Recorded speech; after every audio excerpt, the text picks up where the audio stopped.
Olá, meus amigos, tudo bem? Hoje eu estou aqui mais uma vez para compartilhar com vocês mais um capítulo do livro Agora é Tua Vez, a jornada de um voluntário na África.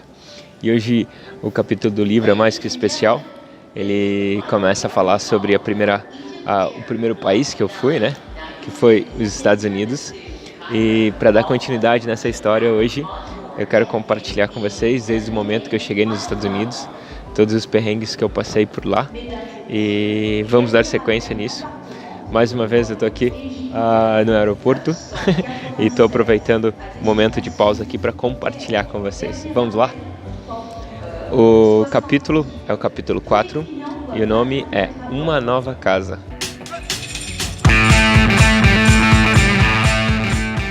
Capítulo 4. Uma Nova Casa. Percebi que meu domínio de inglês era inferior ao esperado quando comecei a conversar com os responsáveis pela imigração americana, ainda no aeroporto. Logo após o apuro e a regulamentação da minha estadia por 6 meses nos Estados Unidos, viajei de ônibus para Chicago, em direção a Dowagiac, no estado de Michigan, onde fui recebido por 2 voluntários da ONG. David iria para a África dentro de uma semana, enquanto Ana acabara de chegar de lá.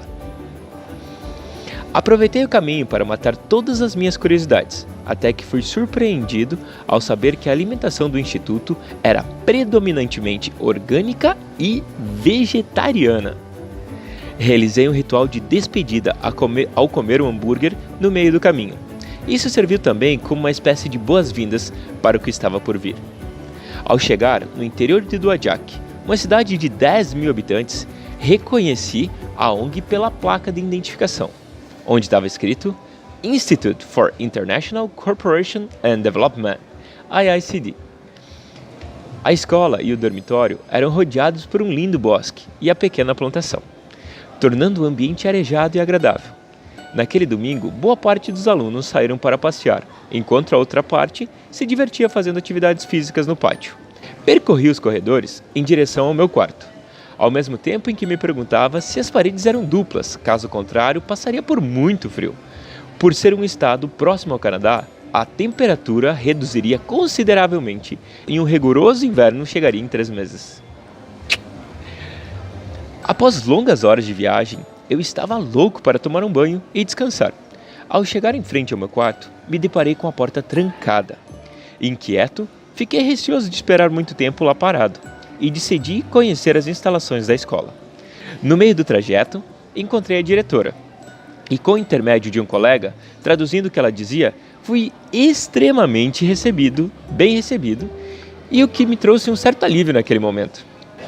Continuei perambulando pela instituição e me deparei com um casal de brasileiras. Elas haviam acabado de chegar da África e retornariam ao Brasil no dia seguinte, antes mesmo de finalizar o programa. Aborrecidas com as experiências vividas até então, elas contaram alguns dos péssimos momentos, além de compartilhar uma série de descontentamentos e pontos negativos referentes à ONG. Me despedi das meninas e continuei caminhando introspectivo. Comecei a me perguntar se estava entrando numa fria e o que de ruim poderia acontecer comigo.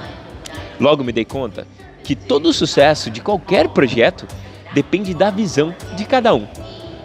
Então, optei por manter uma visão flexível e abrangente. Naquele instante, eu prometi para mim mesmo que, independentemente de qualquer imprevisto ou apuro que pudesse ocorrer, eu faria que algo realmente significativo acontecesse. Ao voltar em direção ao meu quarto, percebi que o dormitório era composto de uma lavanderia, uma mini academia e um corredor estreito com carpê cinza e paredes coloridas. Como já estava com minha própria chave, não me preocupei se teria alguém para me receber ou não. Ao abrir a porta, me deparei com meu companheiro de quarto. O asiático lançou um olhar de desconfiança. Tirou o cabelo do rosto e me deu um seco e rápido "Oi", ao mesmo tempo em que colocava sua mochila nas costas para se retirar. Foi um choque perceber o quanto ele era reservado. Afinal, eu esperava dividir os aposentos com alguém que eu pudesse ser meu camarada nos próximos meses. Coloquei os pertences sobre a minha cama de solteiro. Em seguida, reparei que o guarda-roupa de 2 portas seria mais do que suficiente para acomodar tudo que eu trouxera na mala.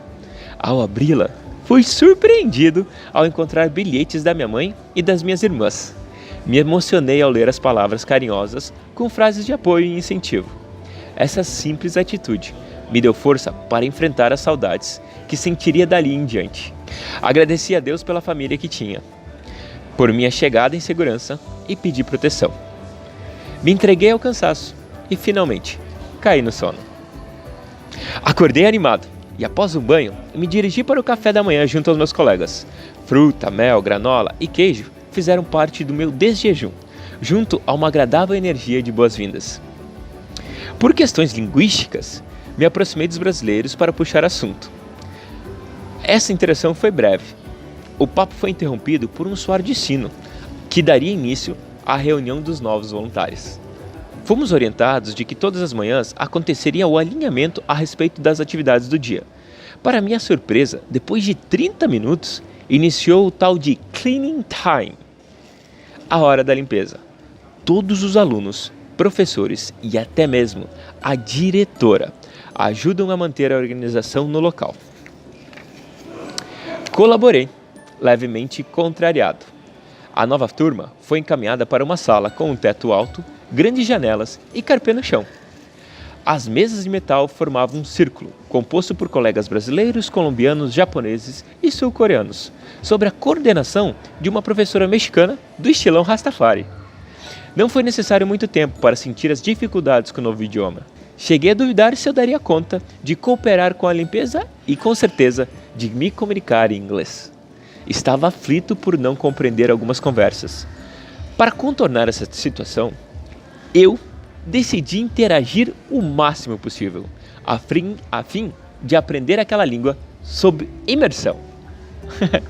As semanas seguintes foram desafiadoras. Pouco a pouco, eu melhorava meu inglês. Em paralelo, aprendi as técnicas que me ajudariam futuramente na África. Até então, eu era só um farmacêutico, que mal sabia consertar uma porta, muito menos plantar. Como parte do projeto, foi necessário passar um dia cultivando o solo e atuando através do trabalho braçal. Carpir, cavoucar, fazer composto, construir galinheiro, poços d'água, passaram a fazer parte da nossa rotina diária. Em meio a todas essas atividades, me perguntava ali, o que eu estava fazendo? Se estava sendo explorado ou se realmente estava aprendendo algo relevante. Analisei minhas habilidades, a fim de atuar por meio de algo que eu realmente me identificasse. Criei coragem e propus à diretora se eu poderia contribuir de outra forma. Pacientemente, ela me explicou que não havia outra atividade a ser desenvolvida senão essas, as quais poderiam fazer parte de um dos meus projetos na África.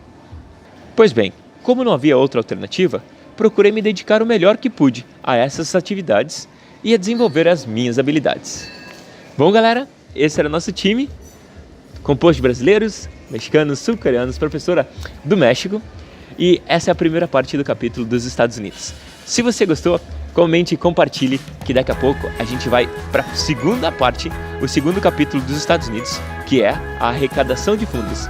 E este é o 5º capítulo do livro, Arrecadação de Fundos. Se você quer saber todos os perrengues que vão acontecer, fique conectado, se inscreva e fique conectado com a gente, porque logo mais eu venho compartilhar com vocês todas as jornadas desse trabalho voluntário que ocorreu na África. Comente, compartilhe e deixe seu feedback para que eu possa melhorar ainda mais. Um beijo a todos!